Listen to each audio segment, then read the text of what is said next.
Narito tayo ngayon upang matunghayan at pag-usapan ang talaga namang napakainit at nagpo-viral na latest issue ni Ate Erica. Sa pagpapatuloy nga ng ating istorya ay sinabi ni Kalingap Val na naroon siya sa bahay ni Ate Erica nang sa ganon ay linawin ang issue na nagaganap na nakakonekta din sa kung bakit hindi na natuloy ang pagpapabahay nila Kalingap Rablon kay Ate Erica. Sabi nga dito ni Kalingap Val ay meron daw palang nanira kay Kalingap Rab, kay Kuya Juni A, kaya naman binawi ang pondo at pera sa pagpapagawa ng bahay nila Ate Erica noon. Salip na si Kalingap Rab ang dapat magpatayo doon po sa pabahay kasi Kalingap Angels po bagayan. Dumating sa punto na binawi po ni John A yung pera. At yun nga po mga Kalingap, alamin natin yung pulot dulo para malaman din po natin sino po ang mastermind. Kasi po mayroon kami na lamang balita na siniraan po si Kalingap Rab. Siniraan siya para po mabago ang isip ni John A at kunin po yung pera. So, ito mga Kalingap, ito yung tita ni Erica. Gandang araw po. Ano pangalan mo, ate? Jeannie, pakiano yung mic. Lang sa ano. Yan. Ang tita nila Ate Erica ang in-interview ni Kalingap Val.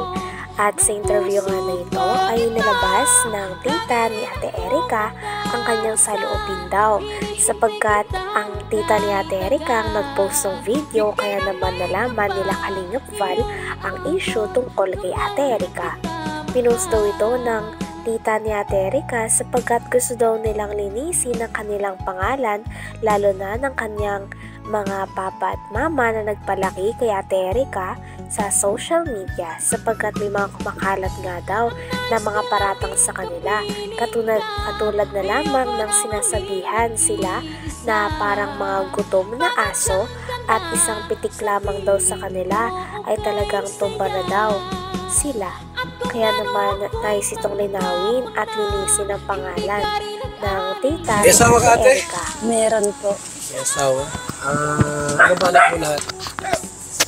Yung buhay po, ayan na tatlo. Ay, dalawa. Patangatlo pala ngayon. Nakuha namin yung video doon sa upload mo ba yun? Ano ating dahilan? Bakit ka nag-upload ng gano'n? Kaya nag-upload po ako noon kasi yung nga po mga naririnig namin, yung mga text sa social media, na ano po ako, gusto ko pong ano po sa tao, mga nakakakilala po sa amin kasi nakakahiya naman po, baga po. Gusto ko po linisin naman na hindi totoo yung mga paratang sa amin. Ano yung mga paratang sa inyo? Yung gaya po nung sinabi po sa amin, na text po sa amin na kami daw ay mga gutom na aso. Sino nagtitik sa inyo yan? Galing po yun sa mga grupo po ng e-lover. Tinext kayo? Oho. Ano pa yung mga Sabi pa ng lolo ni Ate Erica sa kanya ay meron itong mensahe na pinaparating kay Ate Erica. Sabi nga niya na yung ugali daw nila ay talagang hindi papalampasin ng kanilang lolo dahil para sa kanilang lolo ay panlalapastangan ito sapagkat hindi nga nila matanggap dahil sila mismo ang nagpalaki kay Ate Erica ng ilang taon. Sila din daw nagpaaral at naghatid sundo dito kahit naulan. Kaya naman daw hindi rin nila lubos maisip na talagang iiwan at pagtataksilan sila ng kanilang tinuturing na apo.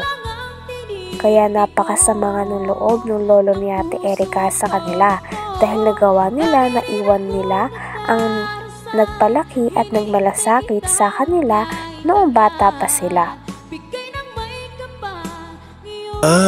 Tinext kayo? Oho. Ano pa yung ano pa yung mga paratang? Sabing isang pitik lang daw sa amin, kami ay tiklop na. Hindi ko alam po kung anong ibig sabihin po nun, yung mga ganun. Gusto ko rin po kasi linisin din po yung ano ng magulang ko. Hindi naman po sa yung mga sinalabas po nila na mga text na sabi, naghahabol kami sa pera. Hindi po. Pera nino ang hinahabol nyo? Yung sinasabi po nila, yung mga paratang po nila sa amin, mga ganun. Kasi may mga trabaho naman po yung mga asawa po ng mga kapatid ko. Oo. Po. So ikaw po yung tita nila Erika? Opo. Okay. Sa ni Sheila May? Po. Ang alam ko kasi dito pumunta si Roel at nag-vlog. Di ba? Po. Nung umpisa po. Opo. Sino ang binablog ni Roel dito? Yan po, mag-asawa. Sila pa. Sila ang si Kuya, si ano? Opo. Nakasapin naman natin sandali. Grabe na nga ang mga paratang at mga teletext ng ibang tao, pati na rin nila Ate Erika sa kanyang pamilya sapagkat ang kanyang pamilya ay nakaka-receive nga ng mga text na parang uhaw na uhaw daw sila sa pera, mga gutom na aso, kaya naman sobrang sakit nito para marinig ng tita ni Ate Erika galing sa kanya o galing sa grupo na tumutulong sa kanya. Kaya naman narito din ang tita ni Ate Erika nang sa ganon ay mabigyang linaw na hindi totoo ang mga iyon. Sapagkat paliwanag din ito na may trabaho naman ang kanyang mga kapatid pati na rin ang kanyang asawa kaya hindi naman sila naghahabol sa pera tulad ng kumakalat sa social media. Kaya naman nandun din ang tita ni Ate Erika upang ilahad din ng mga tunay na nangyari sa likod ng nilang text po dalawa sa amin na kami daw ay mga gutom na aso. Sino nagtitik sa'yo niyan? Galing po yun sa sa mga grupo po ng e-lover. Tinext kayo? Oho. Ano pa yung mga paratang? Sabing isang pitik lang daw sa amin, kami ay tiklop na. Hindi ko alam po kung anong ibig sabihin po nun, mga ganun. Gusto ko rin po kasi linisin din po yung ano ng magulang ko. Hindi naman po sa yung mga sinalabas po nila na mga text na sabi, naghahabol kami sa pera. Hindi po. Pera nino ang hinahabol nyo? Yung sinasabi po nila, yung mga paratang po nila sa amin, mga ganun. Kasi may mga trabaho naman po yung mga asawa po ng mga kapatid ko. Oo. Po. So ikaw po yung tita nila Erika? Opo. Okay. Sa ni Sheila May? Po. Ang alam ko kasi dito pumunta si Roel at nag-vlog. Di ba? Po. Nung umpisa po. Opo. Sino ang binablog? Naalala nga ni Kalingap Val na doon sa bahay nila Ate Erika, unang vinlog ni Kalingap Roel si Ate Erika. Kaya naman nagtuloy-tuloy na rin ito at na-discover nga din ni Kalingap Rab si Ate Erika at siya na mismo ang nagnais na tumulong at magpabahay sa dalaga.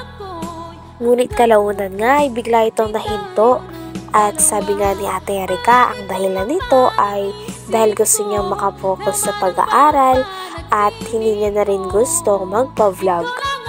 Ngunit ngayon nga dahil sa issue na ito, lumalabas na talagang hindi ganon ang nangyari.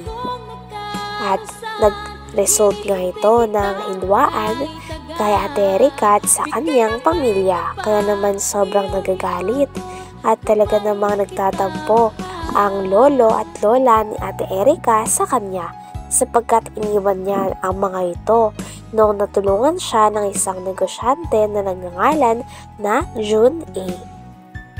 At tinawag pa nga ni Ate Erika ang kanyang pamilya lalo na ang kanyang lolo at lola na mukha daw pera. Kaya naman hindi ito matatanggap ng kanyang lolo dahil ang kanyang lolo at lola mismo ang nagpalaki sa kanya.